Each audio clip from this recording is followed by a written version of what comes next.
જેવું કરશો તેવું ભરશો, તે જ કુદરતી ન્યાય છે. સાથે જ કાયદામાં રહેશો તો ફાયદામાં રહેશો, એ કાનૂની ન્યાય છે. અને આવું જ કંઈક આપણા ગુજરાતમાં છેલ્લા કેટલાક સમયથી જોવા અનુભવવા મળી રહ્યું છે. ગુંડા તત્વોને ઝેર કરવા અને ગુંડાગીરી કરી ગેરકાયદે હડપેલી સંપત્તિ જમીનદોસ્ત કરવાનો ભૂપેન્દ્ર પટેલ સરકારનો પ્રબળ અને પ્રચંડ સંકલ્પ જોવા અને અનુભવવા મળી રહ્યું છે. અમદાવાદના રખિયાલ અને બાપુનગર વિસ્તારમાં તલવારો સાથે ગુંડાગર્દી ટોળકી ઊભી કરનાર ફઝલ શેખને તેના જ કરતૂતોની સજા મળવાનું શરૂ થઈ ચૂક્યું છે. પોલીસને ડરાવનાર, ધમકાવનાર ફૈઝલે સરકારી જમીન પર ઊભા કરેલા 3 મકાનોને જમીનદોસ્ત કરવાની કાર્યવાહી શરૂ થઈ ચૂકી છે. ગુંડાગર્દી કર્યા બાદ પકડાયો તે પહેલા જ જમીન પછાડાતા ફઝલના ટાંટિયા તૂટ્યા અને ત્યારબાદ લંગડાતો ફઝલ લોકોએ જોયો. હવે આ દ્રશ્યો ફઝલે હડપેલી જમીન પર ઊભો કરેલો ગેરકાયદેસર અડ્ડો ધ્વસ્ત થઈ રહ્યો છે તેના છે. અગાઉ નોટિસ આપ્યા છતાંય જમીન પર જ્યાં જ્યાં ફઝલે ગેરકાયદે રીતે કબજો જમાવ્યો હતો તેને આજે તોડી પડાઈ રહ્યો છે. પોલીસના ઉચ્ચ અધિકારીઓ સહિતના બંદોબસ્તને સાથે રાખી મહાનગરપાલિકાએ રખિયાલના ગરીબનગરમાં બુલડોઝર ફેરવ્યું. સ્વાભાવિક રીતે આ કાર્યવાહીથી ફઝલ જેવા અન્ય ટપોરીઓમાં ફફડાટ ફેલાયો છે. દબાણ હટાવવાની મોટા ભાગની કામગીરી શાંતિથી પૂર્ણતાના આરે છે. દાદાના માર્ગદર્શન હેઠળ પોલીસ અને કોર્પોરેશનની કાર્યવાહીને સ્થાનિક લોકોએ પણ આવકારી. ફઝલ નામનો આરોપી જેની સામે હવે કાયદેસરની કાર્યવાહી પણ કરવામાં આવી છે. ટાંટિયા પહેલા તો ભાંગી નાખવામાં આવ્યા, ચાલવાના પણ ફાંફા પડે એવી હાલત ફૈઝલની થઈ અને ત્યારબાદ તેના જે ગેરકાયદેસર દબાણો હતા, 3 મકાનો ગેરકાયદેસર બનાવી નાખવામાં આવ્યા હતા, ત્યાં બુલડોઝર ફેરવી દેવામાં આવ્યું 3 મકાનો પર. નવાઈની વાત એ હતી કે પતરાના શેડના મકાનો હતા અને એમાં એ આરોપી ભાઈએ સીસીટીવી કેમેરા પણ લગાડેલા હતા. આજે કાર્યવાહી કરવામાં આવી પોલીસ બંદોબસ્ત સાથે. એના જે ગેરકાયદેસર મકાનો હતા, જો સીસીટીવી કેમેરા અમે આપને બતાવી રહ્યા છીએ. આ પતરાના શેડમાં પણ આ ભાઈએ આરોપીએ સીસીટીવી કેમેરા લગાવેલા હતા. એ ગેરકાયદેસર મકાન અને હવે જુઓ જમીનદોસ્ત થઈ રહ્યા છે. દાદાનું બુલડોઝર આ 3 મકાનો ઉપર ફરી વળી રહ્યું છે. જો ફઝલ શેખ નામનો આરોપી જે 2 દિવસ પહેલાં પોલીસને ધમકી આપતો હતો અને પીસીઆરમાં બેસાડીને પોલીસને રવાના કરવાની તેણે હિંમત કરી હતી.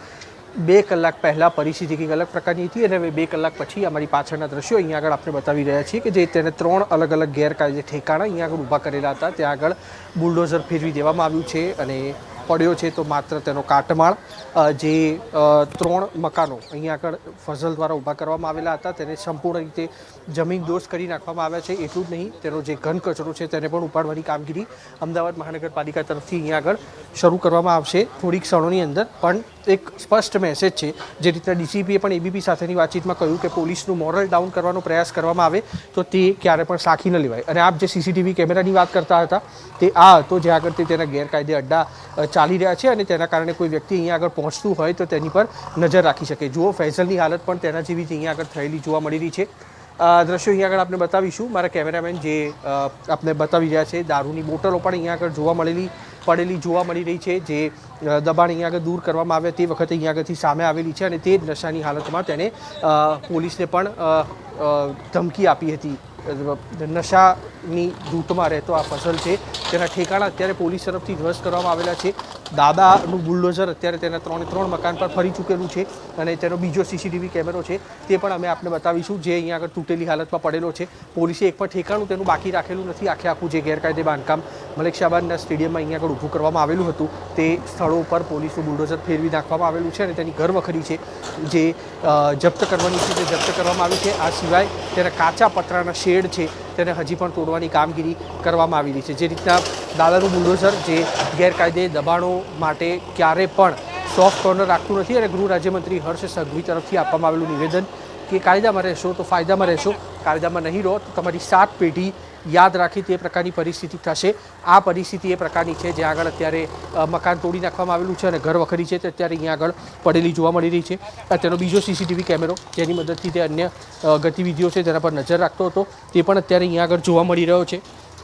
3 ઠેકાણા જ્યાં આગળ ફઝલ અને તેનો ભાઈ આફતાબ હતો જે હજી પણ ફરાર છે તે બંનેના આ 3 ઘર હતા તે અત્યારે તોડી નાખવામાં આવેલા છે અને આપણે અન્ય ઠેકાણાઓ છે ત્યાં આગળ પણ લઈ જવાનો પ્રયાસ કરીશું, જ્યાં આગળ પોલીસનો બંદોબસ્ત અત્યારે ચાલી રહ્યો છે અને તેની સાથે ચુસ્ત બંદોબસ્ત વચ્ચે અત્યારે આ જે છાપરાના મકાનો અહીંયા આગળ બનાવવામાં આવેલા હતા તે તોડવાની કામગીરી કરવામાં આવેલી છે. આખો રોડ છે ગરીબનગરનો તેને બંધ કરવામાં આવ્યો છે, જેથી કરીને કોઈ અસામાજિક તત્વો છે તે આની ઘટનાનો ફાયદો ઉઠાવી અને કોઈ પણ કાંકરી ચાલુ ન કરે, જેના કારણે પોલીસના અધિકારીઓ અહીંયા આગળ ઉપસ્થિત છે અને લગભગ 4 થી 5 જેટલા પોલીસ સ્ટેશનના લગભગ 200 જેટલા પોલીસ કર્મચારીઓ છે તેની હાજરીમાં આ ડિમોલિશનની કામગીરી છે તે અહીંયા આગળ કરવામાં આવી છે. 2 કલાક પહેલાં આ ડિમોલિશનની કામગીરી છે તે શરૂ કરવામાં આવી હતી અને અત્યારે તેના 3 ઠેકાણા છે તેને સંપૂર્ણ રીતે ધ્વંસ કરવાની કામગીરી છે તે અહીંયા આગળ પૂર્ણતાના આરે છે. અત્યારે 3 ઠેકાણા જ્યાં આગળ ફઝલ અને તેનો ભાઈ આફતાબ બંને જણા રહેતા હતા તે બંને 3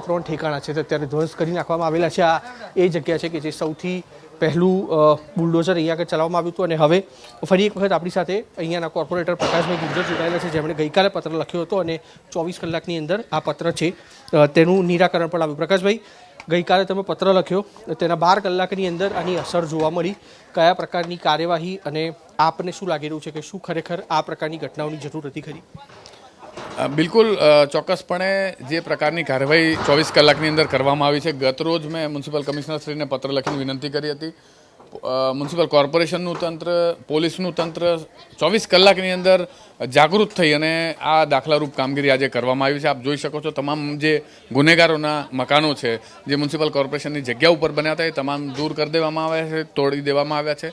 એ કામગીરી અત્યારે હાલ ચાલી રહી છે અને આ ઉદાહરણરૂપ એટલા માટે છે કારણ કે આપણે જ્યારે નાગરિક તરીકેના અધિકારો હોય ત્યાં સાથે ફરજો પણ હોવી જોઈએ અને તંત્ર સાથે, પોલીસ તંત્ર સાથે કે કોઈ પણ પ્રકારના સરકારી તંત્ર સાથે કયા પ્રકારનું વર્તન થવું જોઈએ. આપણે બધાએ વિડીયોમાં જોયું જે પ્રકારે પોલીસ સાથેનું એમનું ગેરવર્તણૂક હતી, સાથે સાથે એમનો ભૂતકાળનો ગુનાહિત ઇતિહાસ, આ બધી જ બાબતોને જોઈ અને આ કાર્યવાહીની ખૂબ જ જરૂર હતી. આ દાખલારૂપ કાર્યવાહી છે. બાકીના ગુનેગારો માટે પણ આ દાખલો બેસાડશે કે આ પ્રકારનું કોઈ પણ કૃત્ય છે તો એની સામે કડક પગલાં લેવામાં આવશે. બાપુનગર વોર્ડના કોર્પોરેટર અને લીગલ કમિટીના ચેરમેન પ્રકાશભાઈ ગુર્જર, જેઓ ડિમોલિશન શરૂ થયું તે વખતથી અહીંયા આગળ ઉભેલા જોવા મળી રહ્યા છે અને અત્યારે એક બાદ એક જે ડિમોલિશન થઈ રહ્યા છે તેની પર તેઓ પોતે અત્યારે ઘટના સ્થળ પર ઉપસ્થિત છે અને દાખલારૂપ કાર્યવાહી કરવાનો અમદાવાદ મહાનગરપાલિકા અને પોલીસ તરફથી અત્યારે અહીંયા આગળ પ્રયાસ થઈ રહ્યો છે. જો કે એ પણ બાબતની ધ્યાન રાખવામાં આવ્યું છે કે આસપાસના અન્ય જે મકાનો છે તેને કોઈ નુકસાની ન થાય, તેના સિવાય જે ફઝલ હતો તેના તમામ ઠેકાણાને અત્યારે ધ્વંસ કરી દેવામાં આવ્યા છે.